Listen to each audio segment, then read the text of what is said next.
네, 미국 내 50개 주 모두가 이번 주부터 빗장을 풀고 부분적인 경제 활동을 재개했습니다. 특히 피해가 가장 컸었던 뉴욕주도 부분적인 종교 모임을 허용하기로 했는데요. CNN 방송은 최근 일주일 사이에 17개 주에서 신규 환자가 10% 이상 증가했다면서 경제 재개에 대한 우려를 표시했습니다. 네, 미국 현지 연결해서 자세히 알아보겠습니다. 윤석희 특파원.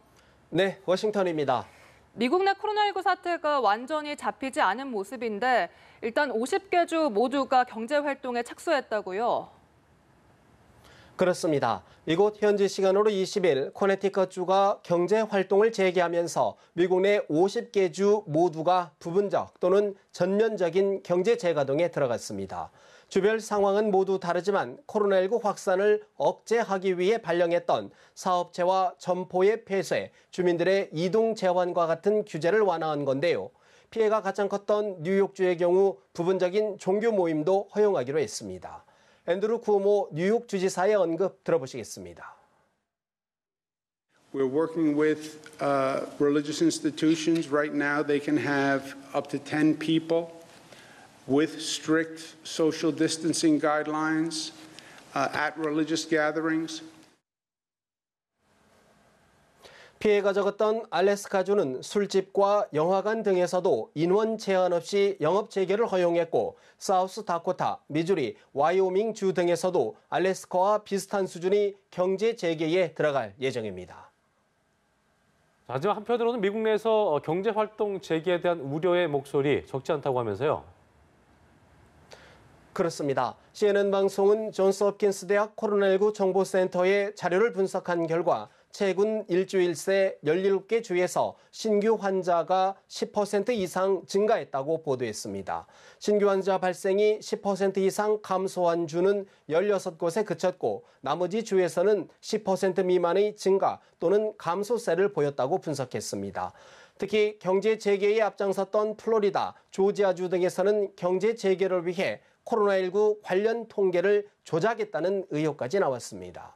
시카고에 있는 포드 자동차 조립 공장에서는 재가동에 들어간 지 이틀 만에 한 직원이 양성 판정을 받으면서 수천 명의 직원이 조기 퇴근하기도 했습니다.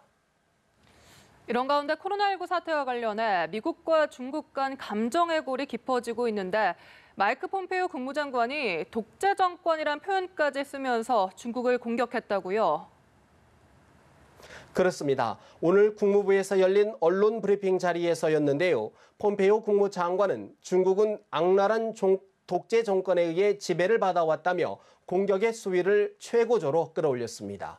폼페이오 장관의 발언 직접 들어보시겠습니다. For several decades, we thought the regime would become more like us through trade, scientific exchanges, diplomatic outreach, let them in the WTO as a developing nation. That didn't happen.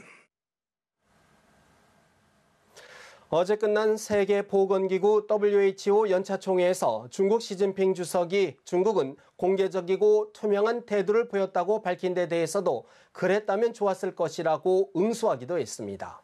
폼페이오 장관은 특히 중국이 가장 껄끄러워하는 홍콩, 대만 문제도 거론하며 중국을 자극했습니다. 폼페이오 장관의 발언 다시 들어보시겠습니다. I want to say congratulations to President Tsai on her inauguration. The democratic process in Taiwan has matured into a model for the world. 트럼프 대통령도 오늘 트윗을 통해 얼간이, 멍청이 등 막말까지 동원하며 거듭 중국을 비난했는데요. 중국 자오지젠 외교부 대변인 등이 미국이 코로나19를 정치적으로 이용하고 있다는 취지의 비판을 한 데 대한 공격으로 해석됩니다. 코로나19 책임론과 무역합의 이행 등을 놓고 미중 간 감정 싸움이 극한으로 치닫고 있는 모습입니다. 지금까지 워싱턴에서 전해드렸습니다.